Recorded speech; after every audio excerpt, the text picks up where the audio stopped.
चलिए आगे बात कर लेते हैं थोड़ी सी और डिटेल में कि ऐसे इसमें भर्ती कैसे हुआ जा सकता है और क्या क्या करना चाहिए हम लोगों को। बच्चों पहले तो मैं आपको थोड़ा सा हौसला इस बात से दूंगा, एसएससी ऑफिशियल कैलेंडर आउट हो चुका है, अभी आया था 30 दिसंबर को एसएससी ने अपडेट किया है। सबसे पहले जो एमटीएस के इसमें पद आ रहे हैं वो बच्चों 17 जनवरी को फॉर्म आने वाले हैं, 17 जनवरी को फॉर्म आने वाले हैं और इसमें अप्रैल 2023 में इसका एग्जाम हो जाएगा, 17 फरवरी लास्ट होगी। इस बार इसमें कुछ चेंज आ सकता है बच्चों। अब तक क्या होता था इसमें, मैथ, रीजनिंग, जीएस और इंग्लिश पूछी जाती थी। इस बार क्या होता है इसमें, और फिर साथ में दूसरा पेपर होता था डिस्क्रिप्टिव टाइप 50 क्वेश्चन का, वो सब मिला के एक मेरिट बनती थी। लेकिन अब क्या होगा, शायद उसके साथ क्या जोड़ेंगे, थोड़ा बहुत सिलेबस में एड ऑन या कुछ घट बढ़ सकता है। वो क्या होगा वो नोटिफिकेशन पे पता चलेगा, 17 जनवरी को जब आएगा तो मैं आपको एक डिटेल वीडियो बनाऊंगा इसके ऊपर बहुत अच्छे से। ठीक है बच्चों, तो फिलहाल आप ये मान सकते हो कि इसमें 4 चीजें तो ये रहने वाली हैं, मैथ, रीजनिंग, जीएस और आपकी इंग्लिश। इनको तो आपको बढ़िया से करना है। ठीक है, और ये पेपर भी अब तक 1.5 घंटे का होता था, इस बार 1 घंटे के होने की संभावना है इसको भी, क्योंकि एसएससी इसको बहुत जल्दी कराने के मूड में है। अब आप देख रहे हैं यहाँ पर टीयर 1 दे रखा है, टीयर 2 होगा नहीं होगा वो अभी कुछ भी नहीं पता है, टीयर 2 होगा तो उसमें क्या होगा ये भी कुछ नहीं पता है। ये कब पता चलेंगे हमें, 17 जनवरी को, क्योंकि अगर डिस्क्रिप्टिव हुआ तो फिर टाइम बहुत लग जाएगा। और ये जो अगली भर्ती आ रही है इससे पहले पहले इनकी कोशिश रहेगी इसका रिजल्ट करके इसको फाइनल कर दिया जाए। अगली भर्ती 14 जून को, देखिए पहली भर्ती आ रही है 17 जनवरी और अगली सही 5.5 महीने बाद एसएससी एमटीएस की दूसरी भर्ती मिल जाती है। ऐसा कभी नहीं हुआ कि एक साल में 2 वैकेंसी एमटीएस की कभी मिली हो, और यहां आपको 5.5 महीने के अंतराल पर 2 वैकेंसीज देखने को मिलेंगी। ऐसा क्यों हो रहा है सर, ये किस खुशी में है, तो आपको भी बताया मोदी जी हमारे मिशन मोड में है, जिनको 31 दिसंबर 2023 तक बहुत सारे सिलेक्शन करने हैं और वो पूरा एसएससी पे नजर बिठा के बनाए हुए हैं पूरा अच्छे से। इनको हर महीने किसी ना किसी का ज्वाइनिंग लेटर देना है, ये रूल बना दिया है ऑलमोस्ट, आप ऐसे मान सकते हो। ठीक है बच्चों, तो अब अगर देखेंगे और 2024 का इलेक्शन है बच्चों, तो इसमें ये वैकेंसीज बहुत अच्छी खासी इंक्रीज होने वाली हैं। इस बार जो सीएचएसएल में भी वैकेंसी आएंगी, सीजीएल में दोबारा जो आने वाली है, ये सब दिख रहा है इसमें, इन सब में एक बंपर वैकेंसीज आपको देखने को मिलने वाली है। ठीक है, तो ये बहुत खुशी की बात है, सबसे आसान मौका है, सबसे सुनहरा मौका है एमटीएस की जॉब को अपने लिए हासिल करने का। ठीक है, इससे सुंदर मौका नहीं मिलेगा, क्योंकि कोई बच्चा यहां पर तैयारी करता है, बहुत मन से तैयारी करता है, तो उसका टारगेट अप्रैल है, लेकिन जब वो यहां तैयारी करके अप्रैल में वो मेरिट आउट हुआ या वो फाइनल मेरिट में रहा या किसी भी तरीके से कोई ऐसा चांस, बहुत मेहनत करी और वो रह गया, तो यहां पर वो 14 जून को दोबारा फॉर्म भर के और अगस्त सितंबर, उसको बहुत ज्यादा दुख नहीं मनाना चाहिए, बल्कि उसको लगे रहना चाहिए कंटिन्यू। सोचिए अप्रैल में उसका पेपर हुआ, अगला पेपर अगस्त सितंबर होने वाला है सेम भर्ती का, जो आप बिल्कुल भी लेट नहीं हो किसी रूप में, जो 2-2 साल में वैकेंसी नहीं निकलती थी एमटीएस की, सिर्फ 4-5 महीने बाद आप दोबारा पेपर दे लेते हैं उसी चीज का, तो इससे शानदार मौका नहीं होगा। और ये दोबारा आ रही है, इट मींस वैकेंसीज भी अच्छी खासी होंगी, ये आप तय मान लीजिए। ठीक है बच्चों, तो कुल मिलाकर के आपके लिए बहुत अच्छा अवसर हो सकता है। और साथ में बच्चों मैं ये कहना चाहूंगा कि इसमें जो जॉब प्रोफाइल है वो क्या होती है, उन सारी बातों को मैं अभी डिस्कस करने वाला हूं, सैलरी क्या होती है एमटीएस वगैरह में, वो सारी चीजें मैं आपको बताऊंगा।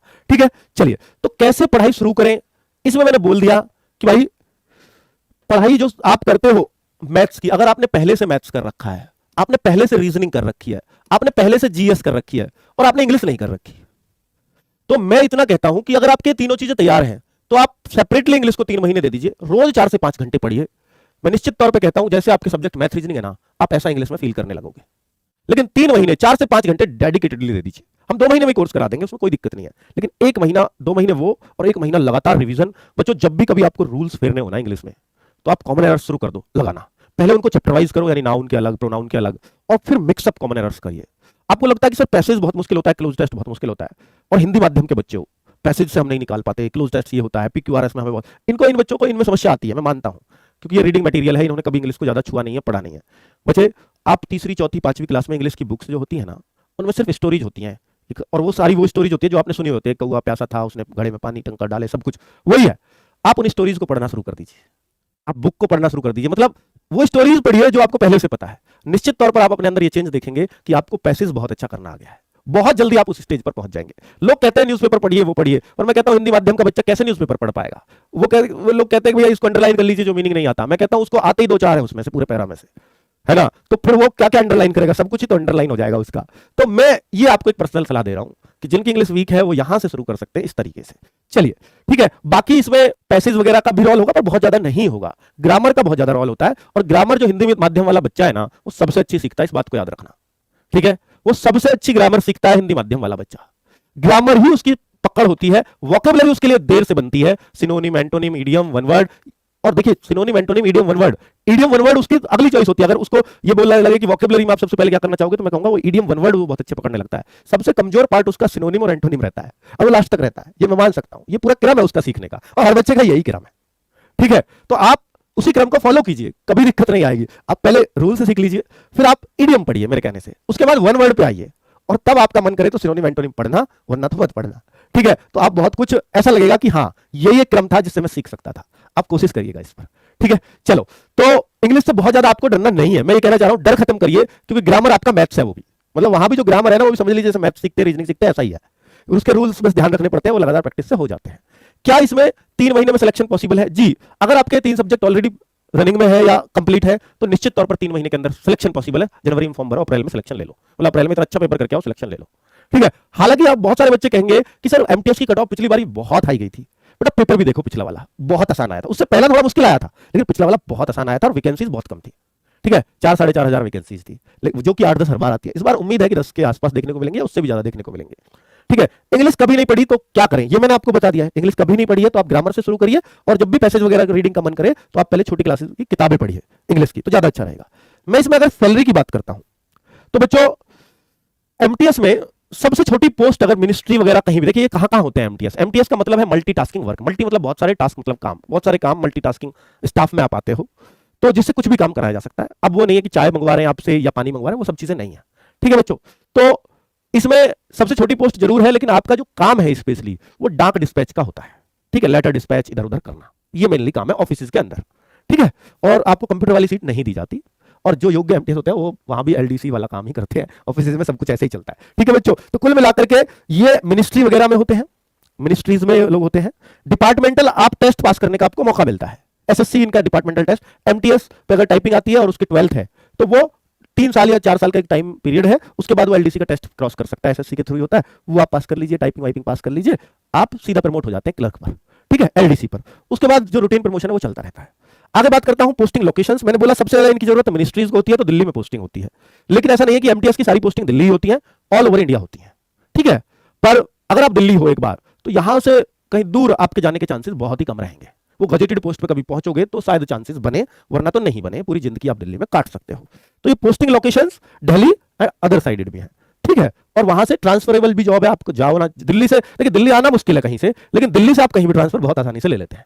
आगे मैं बात करता हूं जॉब प्रोफाइल की। बेटा इसलिए बता रहा हूं सारी बातें क्योंकि हम जहां जॉब कर रहे हैं वहां पर एमटीएस भी हैं, बहुत सारे नए नवेले लड़के भी हैं आपकी तरह, ठीक है। तो वहां उनके बारे में सब कुछ ही पता है, जितना उनको भी नहीं पता इतना हम लोगों को पता होता है, क्योंकि हम बहुत सारे लोगों से उनसे डील करते हैं, ठीक है। मतलब उनसे रोज का बातचीत होती है, क्या है कैसे। तो जॉब प्रोफाइल की मैं बात करूं तो जॉब प्रोफाइल बिल्कुल मिनिस्ट्री वाली है, आप बिल्कुल फॉर्मल में जाते हैं, जैसा आप बिल्कुल गुड लुकिंग बन के वो आप कर सकते हैं। चलिए आगे मैं बात कर सकता हूं बच्चों कि ये मैंने आपको दिखा दिया 2 बार आ रही है साल में, 2 बार, ऐसा बहुत कम चांस मिलते हैं देखने को, ठीक है। और एमटीएस अगर आपका एक बार एमटीएस में कॉन्फिडेंस बन गया तो मैं निश्चित तौर पर कह रहा हूं आप सीएचएसएल भी निकाल दोगे, और जिस दिन आप सीएचएसएल लायक हुए उस दिन क्या होगा, मुझे सीजीएल भी चाहिए। और इन तीनों का मतलब ऐसे बहुत कॉमन बच्चे मिल जाएंगे जो एमटीएस भी निकालते हैं उसी साल सीएचएसएल भी और सीजीएल भी, क्योंकि सब में वही तो सब्जेक्ट है बच्चों, बस वहां मैथ्स में एडवांस और पढ़ना पड़ जाता है, ठीक है। और वो रुचि पैदा होने की बात है, सीएचएसएल सीजीएल के लिए एडवांस पढ़ना है तो फिर पढ़ना है तो फिर सब कुछ कर सकते हो, इसमें कोई शक नहीं है। आगे मैं बात कर रहा हूं बच्चों कि देखिए मैं इसके लिए बैच लाऊंगा, पेड बैच लाऊंगा, जरूर लाऊंगा, लेकिन वो फॉर्म आने के बाद ही लेके आऊंगा, 17 जनवरी के बाद ही घोषणा करूंगा उसकी। लेकिन उससे पहले मैं आपको बता दूं कि ऐसा नहीं है कि आप बैच लेकर ही सिलेक्शन ले सकते हो। ये हमारी कुछ क्लासेस हैं जो इसी 8 जनवरी से शुरू हो रही हैं। अर्थमेटिक की 12 घंटे की मैराथन, हर टीचर 12 घंटे पढ़ाएगा, तो आप टीचर्स की हिम्मत देखिए। स्पेशली एसएससी सीएचएसएल सीजीएल के लिए है, क्योंकि एमटीएस में भी तो जीएस मैथ रीजनिंग सब कुछ यही आना है, तो अर्थमेटिक की एक क्लास उनके लिए भी काम करेगी। बाकी स्टैटिक जीके, इंग्लिश ग्रामर, देखिए बेटा स्टैटिक जीके का आजकल रोल मैं कहूंगा आधे में स्टैटिक जीके और बाकी आधे में सब कुछ, ये एसएससी की जीएस का हाल हो गया है, ठीक है। इंग्लिश ग्रामर जो आपको कह रहा हूं बेटा, ये टीचर ऐसे हैं जो वास्तव में ग्रामर को के रूल्स को टिप्स पर रटवा देंगे आपको, ये गारंटी है। आपने किसी ने इनकी क्लास ले ली ना तो आप फैन हो जाओगे, गारंटी है, ठीक है। आपको पता लगेगा कि भाई इस टीचर में की तारीफ क्यों की थी अंकित सर ने, क्योंकि जिनको इंग्लिश बिल्कुल नहीं आती उनको विपिन भाटी सर इतना शानदार पढ़ा सकते हैं, ये मैं श्योरिटी से कह सकता हूं क्योंकि मैंने रिजल्ट्स देखे हैं बच्चों के, ठीक है। तो अगर आप शुरुआत कभी इंग्लिश से करो और आप बहुत हिंदी मीडियम के एकदम बेसिक बच्चे हो तो इन सर से करोगे तो ग्रामर में आपकी रुचि पैदा हो जाएगी, ये मेरी गारंटी है। लेकिन रेगुलर पढ़ना पड़ेगा। वोकेबलरी भी कराएंगे, वोकेबलरी एक फनी अंदाज में कराते हैं, synonym antonym specially, history, geography, economics, reasoning, advance maths, ये तो आप छोड़ सकते हो एमटीएस वाले, बाकी तो सारी क्लासेस आपके भी काम की है बराबर। चलिए तो कुल मिलाकर के बच्चों मुझे ये जानकारी आपको देनी थी, इस सीरीज से आप भी उतना ही फायदा उठा सकते हो एमटीएस वाले, अगर आपका टारगेट है तो। और बाकी बच्चों जो मैंने आपको सारी चीजें बताई हैं ये उन्हीं बच्चों का एक्सपीरियंस है जो ऑलरेडी लग रहे हैं, जो ऑलरेडी जॉब कर रहे हैं। जॉब मस्त है, इसमें कोई शक नहीं है। सैटरडे संडे ऑफ होता है इसमें, ठीक है। सैटरडे संडे आपका परमानेंटली ऑफ है, मंडे टू फ्राइडे ही जॉब होती है। चलो बच्चों, नमस्कार, धन्यवाद।